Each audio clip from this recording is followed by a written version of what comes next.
Amen. Handa na po ba ang bawat isa? Excited na po ba tayo? Ang mabuting balita, salita ng ating Panginoon, ay hatid ng ating buting pastora, Charity Cada. Purihin ang Diyos sa buong ating pastora. Praise God, maraming salamat sa buhay ng bawat isa. At nandito naman po tayo, no? Minsan madami tayo, minsan kokonti, katulad ngayon. But magpapatuloy po ang ating pagsamba sa Diyos. Hallelujah! Kasi po ang pagsamba sa Diyos ay ang purpose natin ay ang Diyos, hindi yung tumitingin tayo sa iba or hindi yung naghihintay tayo sa iba, kundi pupunta tayo dito dahil para magsamba sa ating Diyos at ang Diyos lang ang purpose natin. Amen? Amen! So, good morning once again sa ating online worshipers, no? So, sabi nga sa slide, welcome true worshipers. Are you a true worshiper of God? Amen! Amen! Hallelujah! Maraming salamat sa sagot na we are a true worshiper of God. Amen. So today is the last Friday of October, for the month of October. Yes! Hindi na po mapipigilan. Matatapos na po ang 2024. Hindi na po mapipigilan. Matatapos na po ang isang taon. Amen! So, are you ready for the Word of God for now? Amen! Okay, so ang Word of God natin today is still related to the topic of worship. So, before we proceed sa ating Word of God, simulan natin ang into ay sa isang laro. Gusto po ba natin maglaro? Yeah! Amen! Amen! Gusto ni Alma. Alma, you wanna play? So, ayaw ka.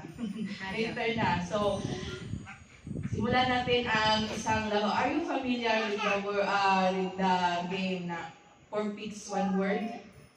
Yes! Amen. So, ang makakahula ng salita ay may premyo galing kay magtutuwa. Wala akong ibibigay ng premyo pero may palakpak. May palakpak. Ayun na lang. Plus points kayo sa langit. Ang makakahula, sa tamang sagot. So, first word. So, first word is 5 letter. Bisyo. Drugs. Ako. Drugs. Oo. Sige, ano po? Si Ma'am Shi. Adik. Habit. Habit. And any other answer? Vices. Habits. Habits. Ginawang bisyo yung pangmulangot. Pangmulangot ng bisyo na yan. So, tama po si ang ate Johanny. Bakit ko siya? O, di ba? Habit mo yan eh. Ikaw ba? Plus ka na, plus 1. Thank you, Lord. Plus points ka sa langit. Thank you, Lord. Ayun. Habit po ba na? Sino bang hindi nag-habit yan? Yung bago matulog. Si cellphone. Yung bisyo. Plus points. Yung good habits yan, yung last, matindi. Yung nagbabasa bago matulog or any time of the day. Next! Wow, ano kaya dyan? 1, 2, 3, 4, 5, 6, 7, 8, 9. 9 letter. 1 word consists of 9 letters. Ano yan? Dahil nakasagot ng sa inyo naman. Ewo. Ayun na yung Thank you, Lord. Ayun na. Plus Toblerone. Ang makakasagot niyan, meron pa ako. Toblerone ulit. Pero mas mahaba-haba. Diyan ha. Lifestyle. May kodigo ka. Wala, may tutor. May tutor. So, tama. Lifestyle. Lifestyle. Ito ka naman. Akalain ko. Parang tahimik dito. Nag-iisip pa. Yung habit pa, hindi pa na get over dun sa habit. Nag-iisip pa nila, na, ba't kaya naging habit yun? Ano yun? Ngayon, loading pa na naman to. So, lifestyle. Ngayon, ano pinagkaiba nito? Habit at saka lifestyle. Hindi yung tanong, ha? Kasama ba yun sa game? So, habit, ano yung habit? Ang habit. Oo. So, ang habit, sabi dito, may mga definition tayo. A habit is a routine or behavior that is repeated regularly and tends to occur subconsciously. So, example niyan, pag kumakain ka, parang pag kumakain ka, nakasanayan mo na kailangan ko kumain ng matamis. Parang nakasanayan mo na naghahanap ka ng matamis. Diba? Pagkatapos kumain, diba? Or pagkakain mo, busog na busog ka, parang nasanay ka na magulog ka pagkakain tulog. Diba? Yun ang habit. Diba? Na, ulit-ulit na natin ginagawa. So, ang repeated regularly, subconsciously, yung hindi mo na namamalayan, ginagawa mo na pala, katulad ng pangumulangot. Diba? Parang, mo na, parang may mulangot niya, diba? At subconsciously yun, na-automatic na sa iyo. So, whereas lifestyle, ano yan? Bang combination na parang lang sa mga naging habit mo, diba? So, the way in which a person choose to live his life. So, you have a choice. Diba? Parang, mo yan, choice mo yan, na mamuhay ka ng ganito, mamuhay ka ng bahangya, o mamuhay ka ng sosyalin, ganun, diba? For example, nasanay ka na pagka, sa pagkasahod mo, or pagka, i-treat ko naman, deserve ko naman siguro. Kain ako sa labas. O, diba? Kakain ako sa labas. O, minsan, yung iba, nag-hire ng fine dining. Yung iba, meron naman akong yung nasanay na sila na nagsusugal sila or nasama na sa kanilang lifestyle yung pagsusugal, yung pag-malling, yung pag-shopping, which in ito na yung nagiging lifestyle mo. Parang pwede ka namang hindi mag-malling, pero you chose. Parang gusto mo na ba? Ito na yung nakasanayan mo. Habit is small things lang, maliliit na bagay lang in your daily routine. Whereas lifestyle, ito na yung mga malalaking bagay na nakaka-apekto sa pamumuhay mo. Amen? So, since our topic is about worship,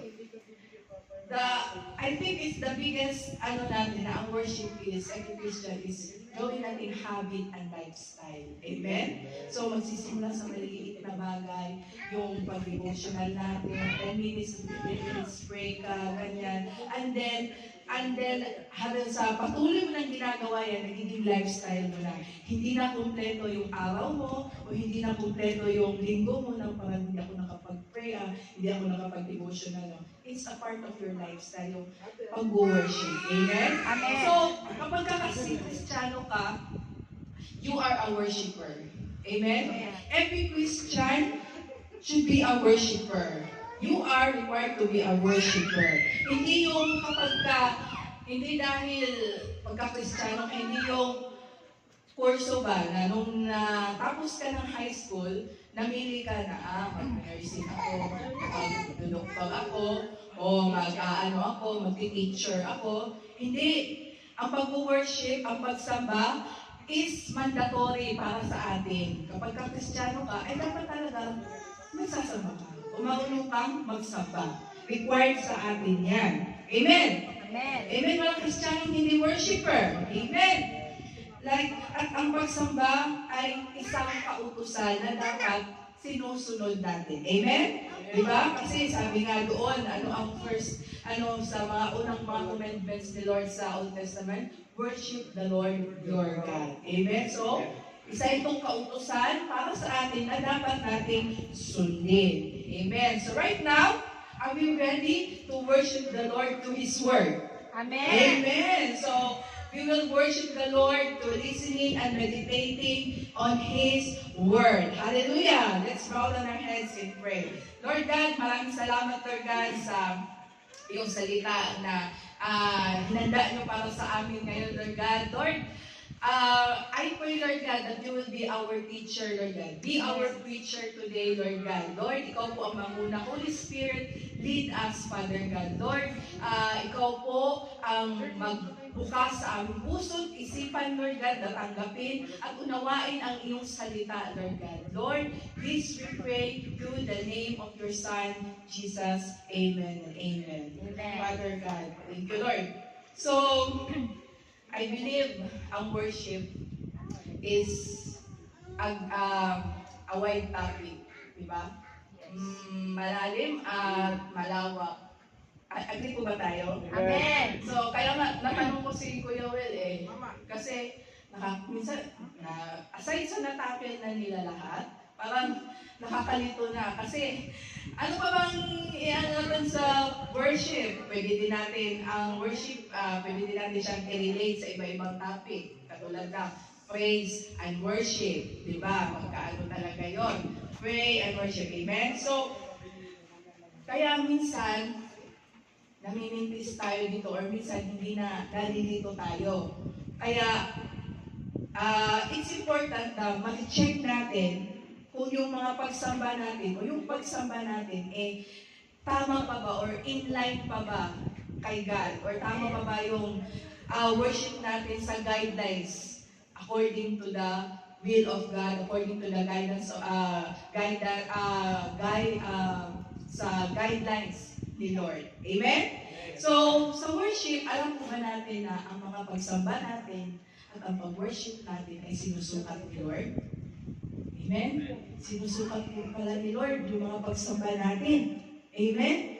At wala tayong maitatago sa Kanya. Alam lahat ng Lord ang laman ng puso't isipan natin. Amen po ba tayo? Amen. Kaya sa pagsamba natin, sa ating pag-worship, alam niya kung totoo ba yung pagsamba natin? Alam ba niya kung nakikipag-go with the flow ka lang or nakiki-worship ka lang? Alam niya kung sarili mo yun? Alam niya kung totoo ba yung pagsamba mo na galing sa puso? Alam ni Lord lahat yan. Amen?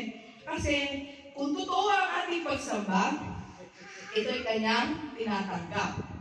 At kung hindi naman totoo, ay hindi rin na ito tatanggapin. Amen?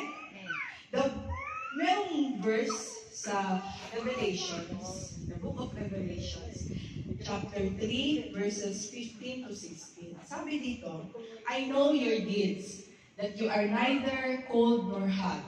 I wish you were either one or the other. So because you are lukewarm, neither hot nor cold, I am about to spit you out of my mouth. Sabi dito, ang Diyos hindi natin maluloko. Amen?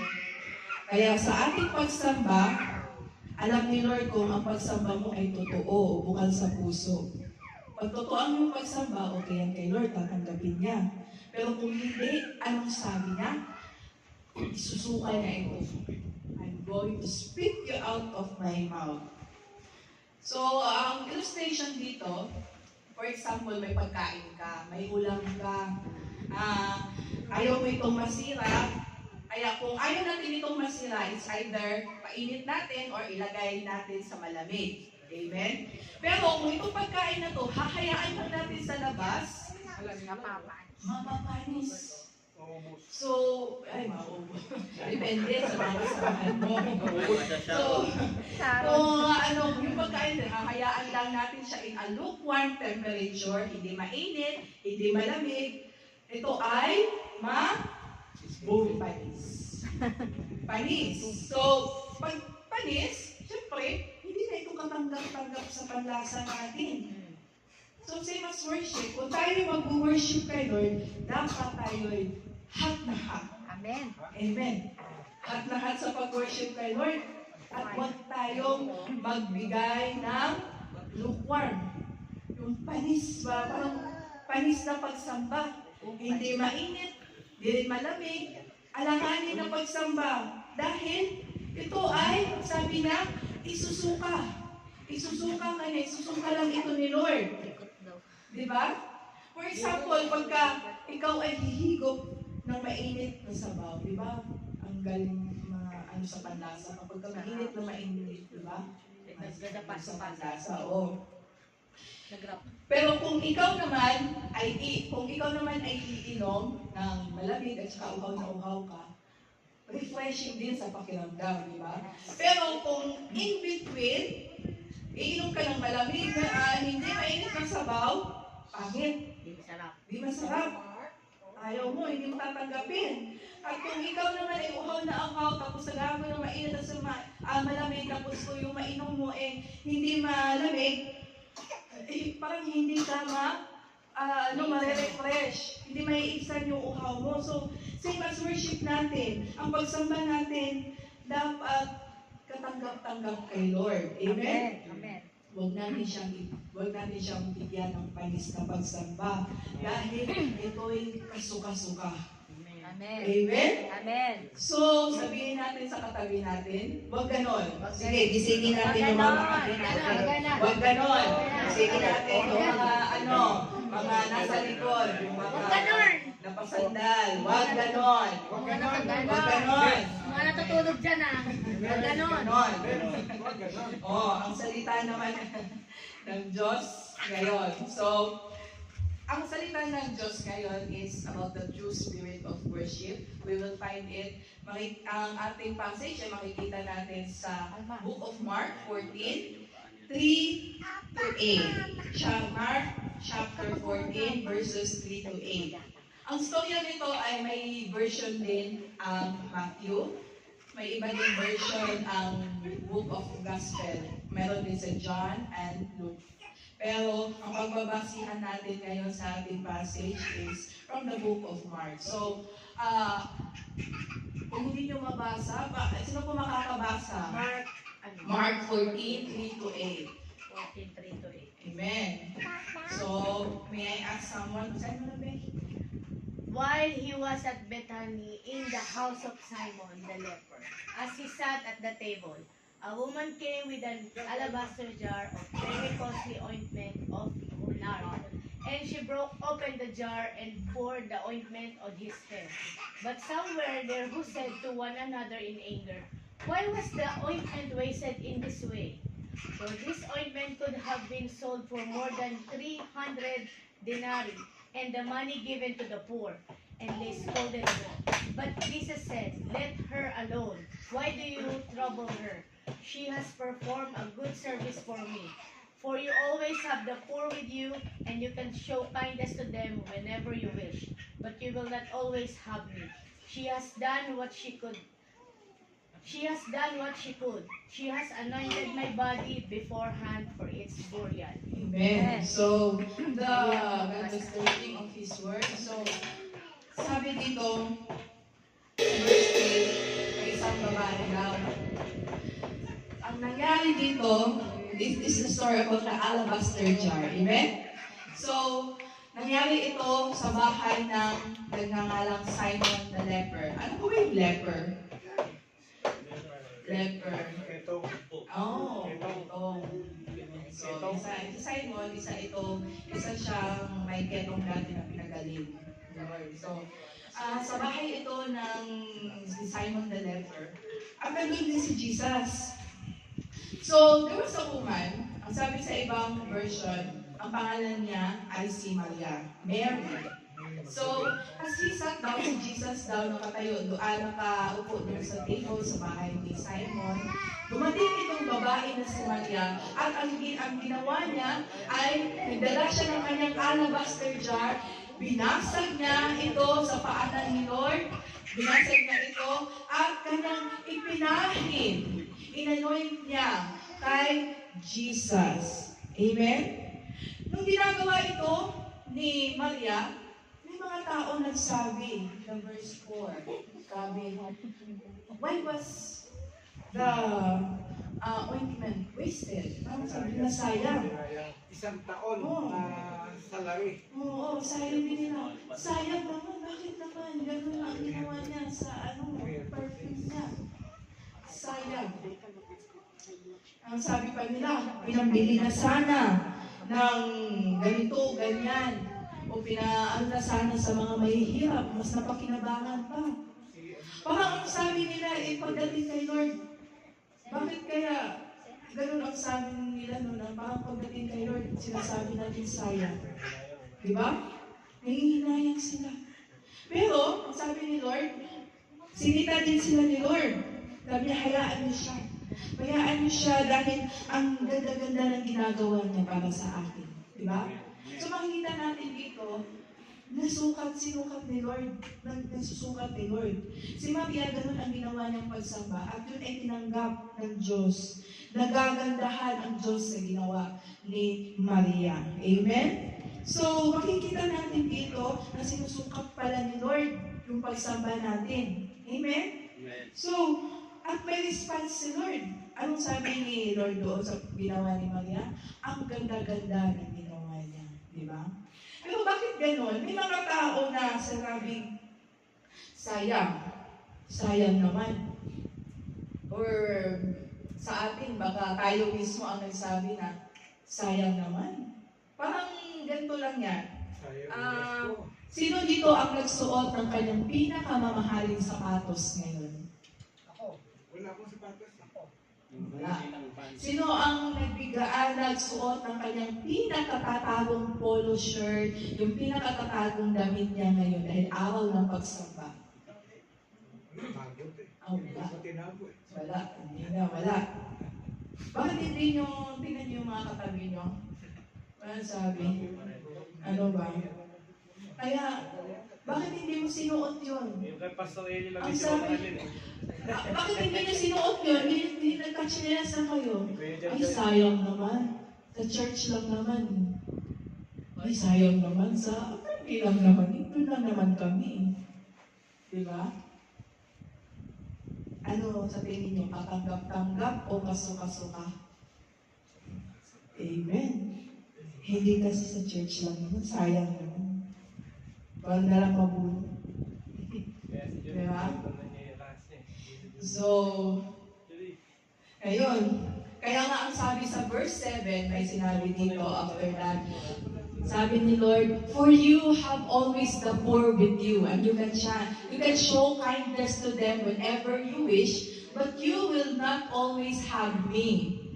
Ang sabi ni Lord, parang sinabi ni Lord, ang mga may hirap, yung kayo, yung mga trabaho ninyo, yung mga hindi naman laging may ganito, kada Friday lang. Di ba? Parang sabi ni Lord, hindi naman araw-araw may ganito.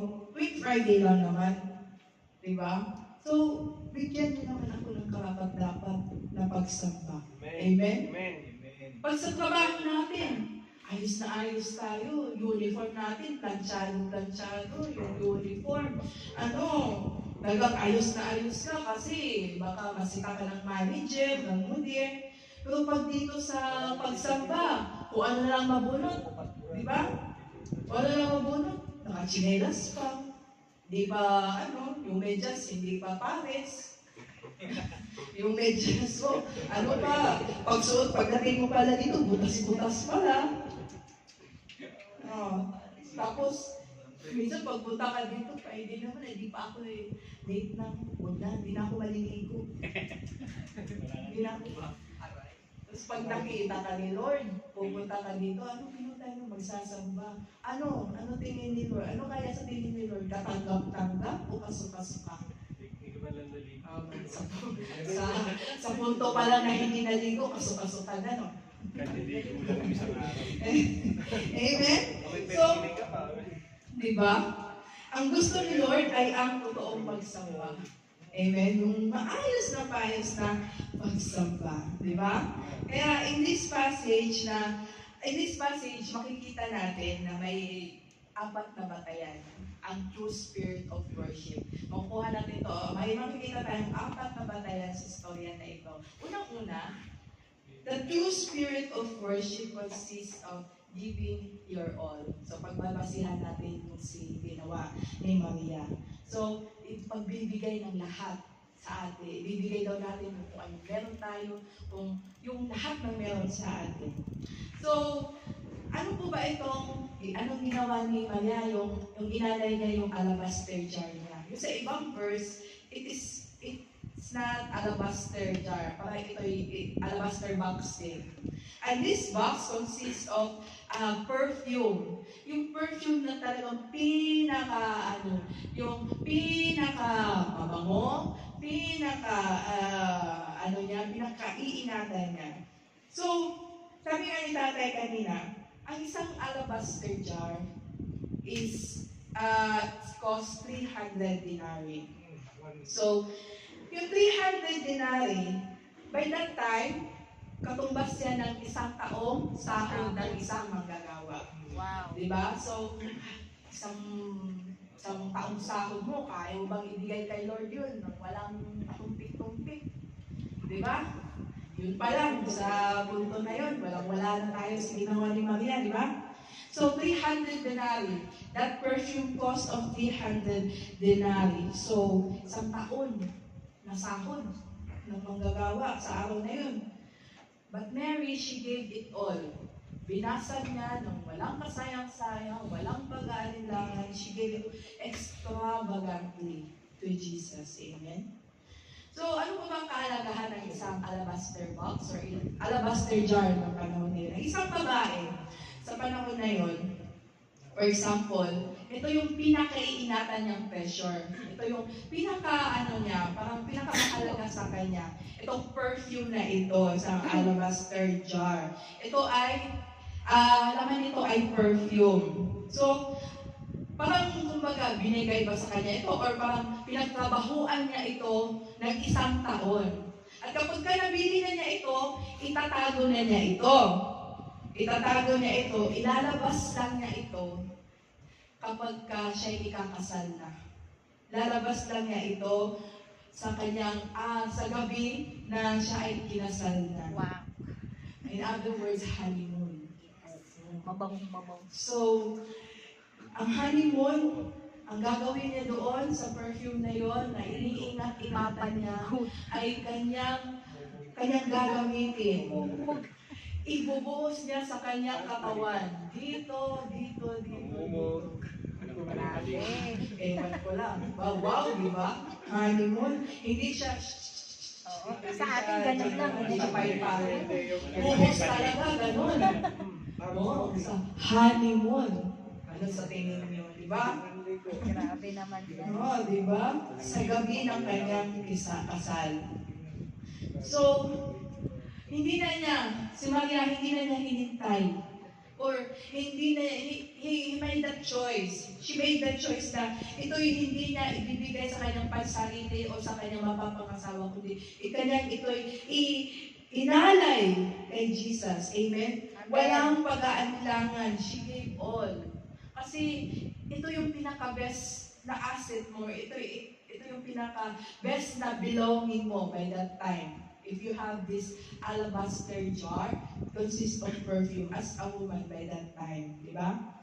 She gave what is precious to her. She gave all the best to Jesus and didn't hold back anything. Hindi siya nasayangan or hindi siya nagdalawang isip.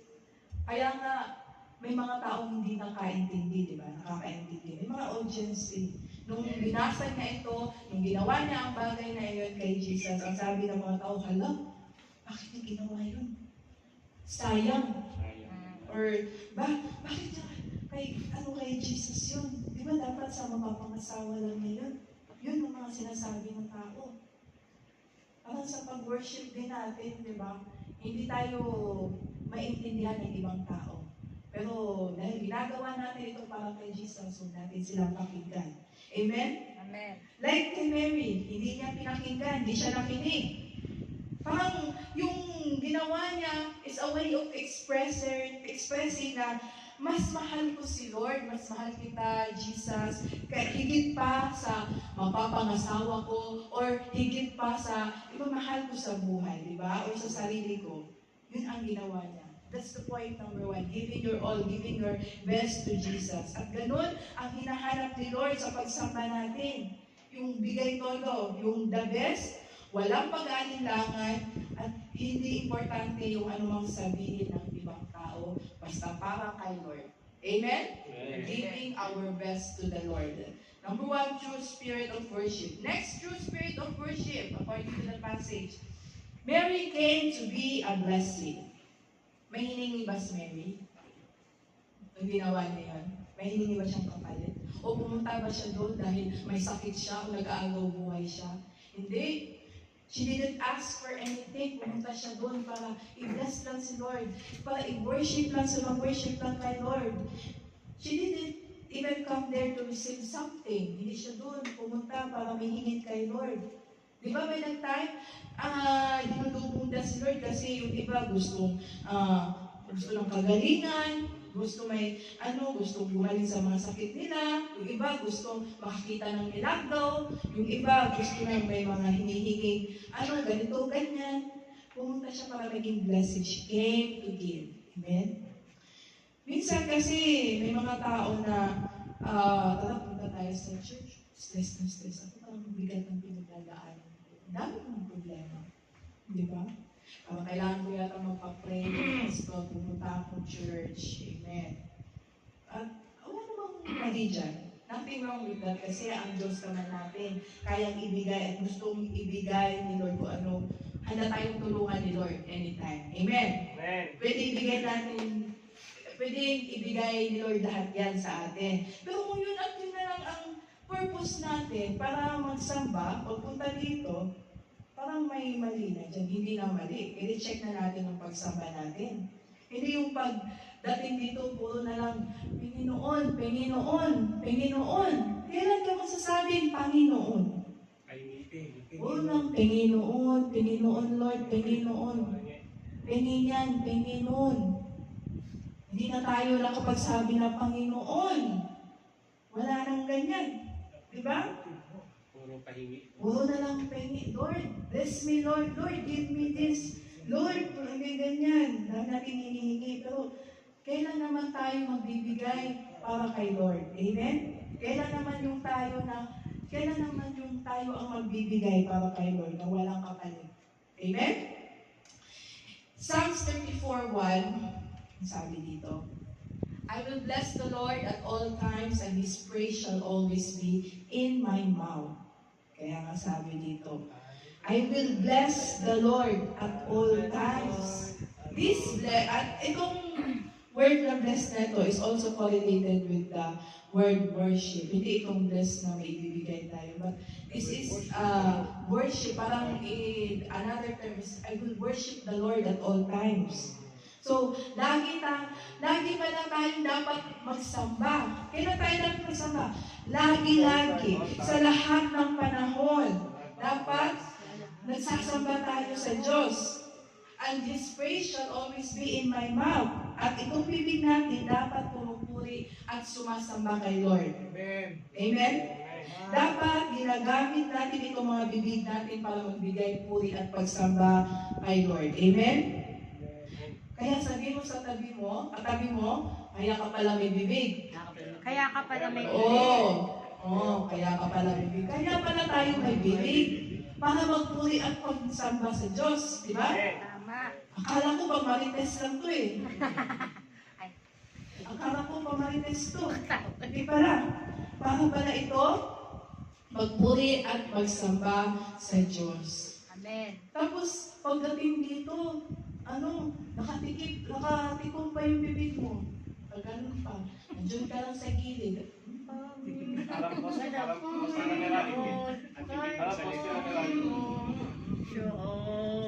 Kaya nga, anong sabi doon sa verse 7? The poor you will always have, but you will not always, parang sinasabi na, hindi naman lagi may ganito, di ba? Tama. You will not always have me, sabi ni Lord. Hindi naman araw-araw ganito. Tuwing Friday lang naman. Tapos, nakatikom pa yung bibig mo. Amen? Di mo pa mabuka-buka yung bibig mo kanina. Amen? Pag nakita kayo ni Lord, ano kaya reaction ni Lord? Katanggap-tanggap o kasuka-suka? Wala. Pagkakain, pambuhan. Pero pag nakikita, may mukha ka. May tama ka dyan. Pagkakain, okay. Tuwan-tuwa. So, wag po natin. Dapat tuloy si Johnny eh. So, kaya, Walang umong malalim dito na. lang tayo. Ibuka mo na yung bibig mo. Puri at magsama ka. Di ba? Kay Lord. Huwag nating hayaan na masuka pa tayo ng Diyos. Amen? Amen. So, we need to come here to be a blessing. Amen. Third point is, according to this story, si Maria, Mary had a singleness of heart. Hindi ito yung single na single. Hindi ito para sa iyo, ha? Mga single dyan, hindi kayo ang tinutukoy ito, hindi yung single na literal, ha? Singleness of heart, ibig sabihin, single yung purpose niya. Yung heart niya, isa lang yung purpose, kundi yung focus niya si Jesus lang. Amen? She only have one single purpose by that time, to see Jesus only. Hindi siya pumunta doon para makamit ng friends. Hindi siya pumunta doon para makaano ng ibang tao. Hindi rin siya pumunta doon para matingnan na yung bahay ni Simon. Baka maganda yung mga appliances niya doon. O baka maganda yung design ng niya, second floor. Hindi siya pumunta doon para tingnan yung bahay. At hindi rin siya pumunta doon para makinig sa mga tao. Di ba? Hindi siya nakinig sa mga tao. Nung binasag niya yung alabaster jar, at nung sinabi ng mga tao, bakit gano'n ang ginawa niya? Di ba? So, yung iba kasi, nagsasabi na doon tayo sa church ngayon kasi maganda yung pagtugan nila. Punta tayo doon sa church ni ganun kasi malawak yung church nila, maganda yung church nila. Makikain. Oo, maganda yung menu nila. Ang ginawang restaurant yung maganda yung menu nila kapag ka-lunch. Hindi ko ulit-ulit yung putahin nila. Ginawang restaurant yung simbahan.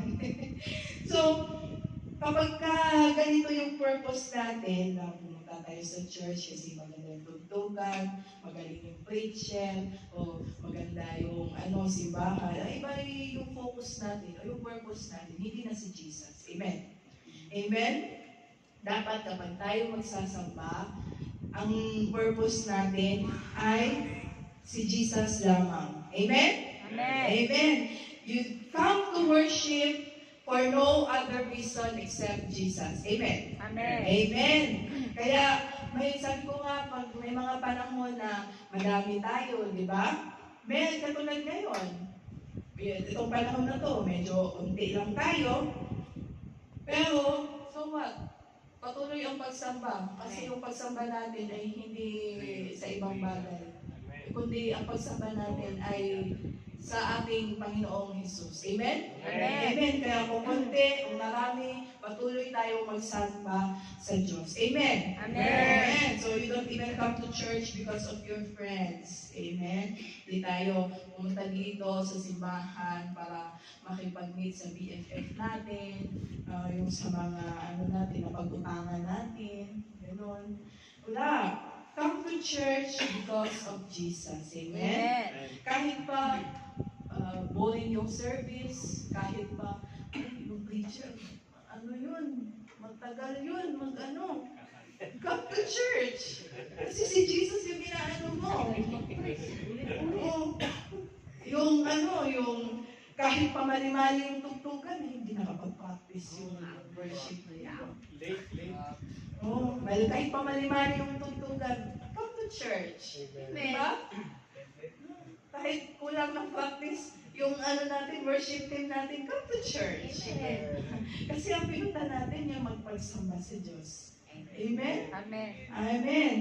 You still come to church because ang purpose natin at ang rason natin ay si Jesus and nothing else. Amen? Amen. Last point of this story. Mary's worship was spontaneous. Ano itong spontaneous? Continuous, dire-diretso. Walang pumigil, walang nagtulak. Amen? Ibig sabihin, ang ginawang yun ni Maria, yung ginawa niyang pag-worship, yung pagbasa niya sa alabaster jar, is walang nagtulak sa kanya. Walang nagpigil sa kanya, hindi siya napigilan, dire-diretso yung ginawa niya sa kanyang pag-worship nung binasa yung alabaster jar. And she didn't even wait for someone to push her. Diba? Wala nagsabi sa kanya, uy, sige na, ando na si Jesus, mag-worship ka na doon. Diba? sarili niyang desisyon, sarili niyang kagustuhan ang ginawa ng ganon. She didn't even wait for a specific time. Diba? Tapos, parang hindi sila, ngayon na ba? O mamaya ko na lang gawin yun pagkatapos kumain nila. Wala. Diba? Nung nabalitaan niya na doon si Jesus, dire-diretso lang ang ginawa niya. Diba? Continuous ang ginawa niya. Right away, when he saw Jesus, when he knew Jesus was there, hindi siya napigilan at yun ang ginawa niyang pag-worship kay Lord. Amen? Amen. Parang ganito lang yan, diba? Pag sa praise and worship, yung sinabi ng worship leader na palakpakan natin yung ating buhay ng Diyos. Ayan. Tapos yung palakpak mo, parang ano ba, napakalawsi. Kaya ang sabi ni worship leader, parang mahina. Palakpakan pa natin yung buhay ng Diyos. Parang, bakit? Kailangan pa ba talaga natin i-push na magpuri tayo kay Lord? Hindi ba natin kayang purihin ang Diyos na talagang ganun talaga agad. Pag mag-worship mo talaga, ibigay todo agad. Kailangan mo talagang i-remind the worship leader na magpalakpak tayo, ibuka mo yung bibig mo, taas mo yung mga kamay natin. Kailangan po ba natin talaga na may mag-push sa atin na mag-worship kay Lord? Amen?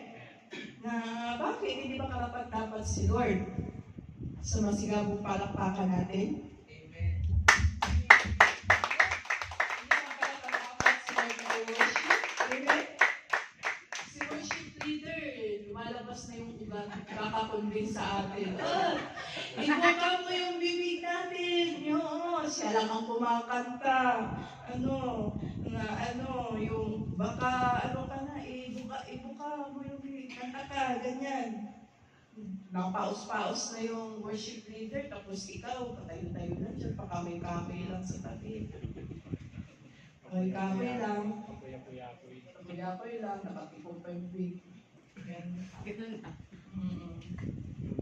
Ano sa tingin mo? Nakita ka ni Lord. Ano kaya ang reaction ni Lord? Pag ngayon, yun, nakita ka na gano'n. Katanggap-tanggap o kasuka-suka? Di ba? Hello? So, alam niyo na yung sagot dyan, di ba? Matagal na tayo sa pananampalataya. At I believe, alam naman natin kung paano magsamba sa ating buhay ng Diyos. So, as a recap, the true spirit of worship is giving our all to the Lord. Next, to be a blessing, to give blessings, or to worship the Lord at all times. Diba? Next is to have a singleness heart to Jesus. One purpose only, one reason to worship. To worship Jesus only. Amen? And your worship should be continuous. Worship is spontaneously. Amen? Amen. So, I think the bottom line of true worship is yung change life. Amen? Yung kung totoo ka talagang nagsasamba sa Diyos, makikita yan sa pamumuhay mo. Amen. Binago na yung buhay mo. Yung buhay na binago kay Jesu Cristo. Di ba? Kasi kung gano'n na, malakas naman yung boses mo sa pagsamba, alumigan naman, pero kung pag-uwi naman, kung paglabas naman doon sa gate ng simbahan, nagagalit ka kaagad kasi nainitan ka na. Ang tagal nang nagsusunod, sabi ko, kuha lang ng sasakyan, mas malayo, pinalabas pa ako, ang init-init dito. Diba? So, makikita yan sa ating buhay, kung nabago ba talaga. Diba? Because worship is a response. Diba? Worship is a response ko sa invitation ni Lord sa atin. Diba? Kasi kung wala tayong Jesus, kung gaya ka pa rin dati, kung yung buhay mo, ganun pa din, hindi tayo totoong nagsasamba. Pero dahil binago ka na kay Jesus, at bago na yung pamumuhay mo, di ba? Sobrang deserve naman ni Lord na purihan at sambahin sa lahat ng ginawa niya. Amen? Sa lahat ng binigay niya sa'yo, binigay niya sa atin, deserve ni Lord sambahin. Amen? Amen. So, Kung hindi mo alam kung paano ka magsamba or hindi mo alam kung saan mo sisimulan yung pagsamba, so hugutin mo yung kaisipan doon. Isipin mo kung ano ka dati. Isipin mo kung ano ka ngayon. Binago ka na ni Lord. Amen? Isipin mo kung anong wala ka dati na meron ka ngayon. Bigayan ni Lord. Amen. So, isipin mo, nung panahong may pinagdadaanan ka, nung may malaki kang problema, tapos nalampasan mo, tinulungan ka ni Lord. Amen? Kaya, kung isipin natin yon, doon mo simulan hugutin ang iyong pagsamba. Diba? So, lalo mapapathank you Lord ka talaga at dire-diretso na yan. Amen? Doon ka magsimulang magsamba. Amen? So, are you familiar with the song Alabaster Jar? Amen. I believe, familiar tayo dyan. So, let's start worshiping the Lord, no? Let's worship the Lord through this song. Yes, Lord. I request the Lord to start. And start worshiping the Lord in spirit and in truth. Lord, we may not have our alabaster jar, Lord. But Lord, what we have right now is our hearts, Lord. Our minds, Lord God. And this, Lord, this life, Lord, we want to offer it to you, Lord. To you, our King. We want to offer it to you, Lord, as a worship unto you, Father God. Lord, this may not be enough, Lord God. Pero Lord, deserve niyo po ang pagsamba ng iyong mga anak, Lord. Deserve niyo po, Lord, na papurihan palagi, Lord. At patawarin niyo po kami, Lord, kung may mga panahon, Lord, na ang binigay namin, Lord, ay panis na pagsamba, kulang na pagsamba, Lord God. Lord, hindi po iyon para patawarin niyo po kami, Lord. Hindi po doon karapat-dapat para sa iyo, Lord God. Lord, you deserve the highest praise, the highest worship, the best adoration of your children, Lord. Lord, hallelujah, Lord. Yes, Lord. Worship you, Lord. My church.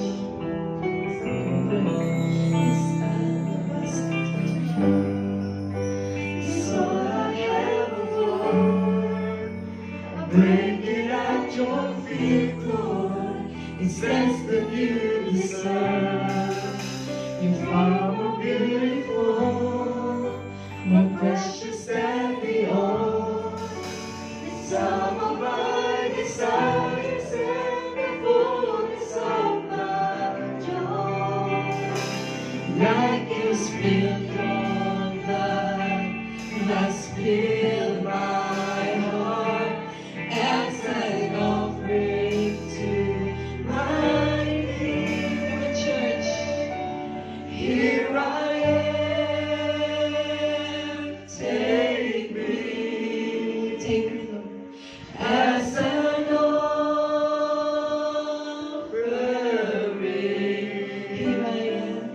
Here I am, give me every heartbeat, for your glory, take me as I am, worship as you are.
Worthy is the Lord. Worthy is the Lord.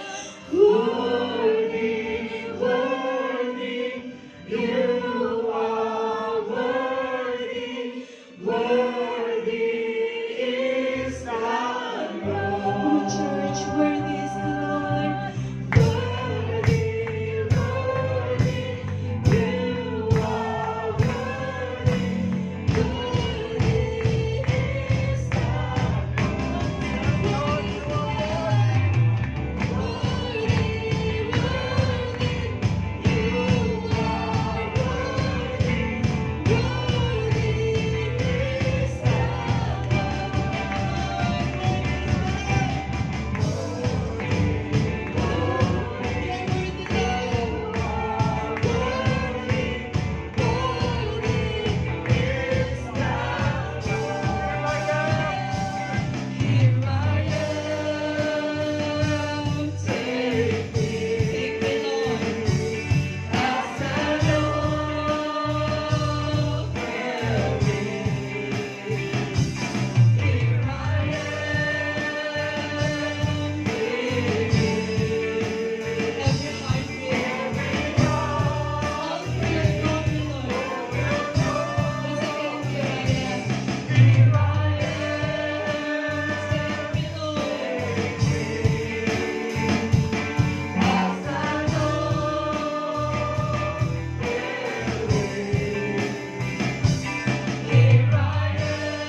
Yes, Lord.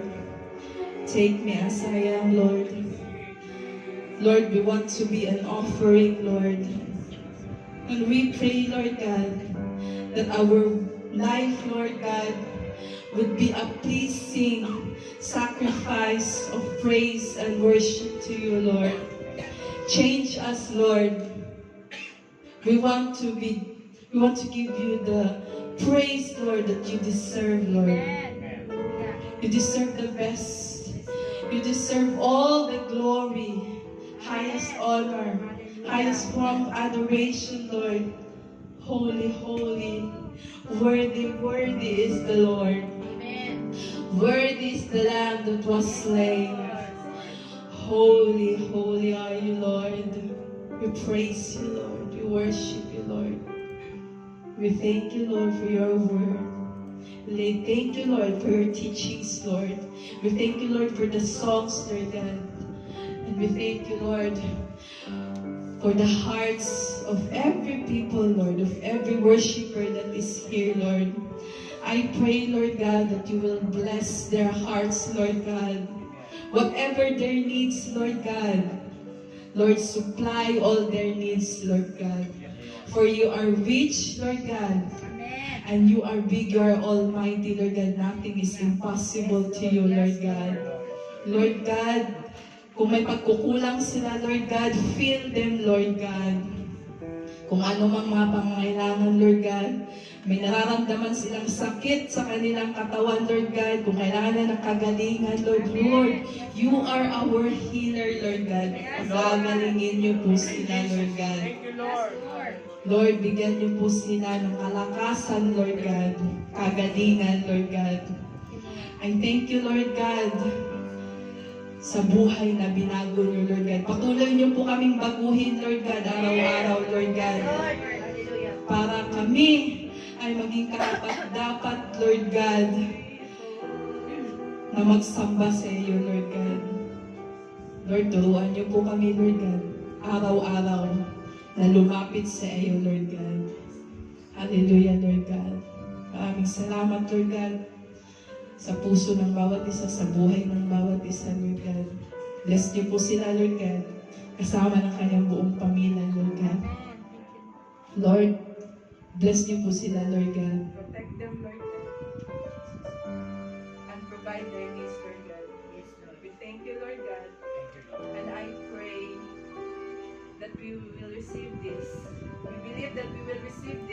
mighty name of Jesus. Amen. Amen.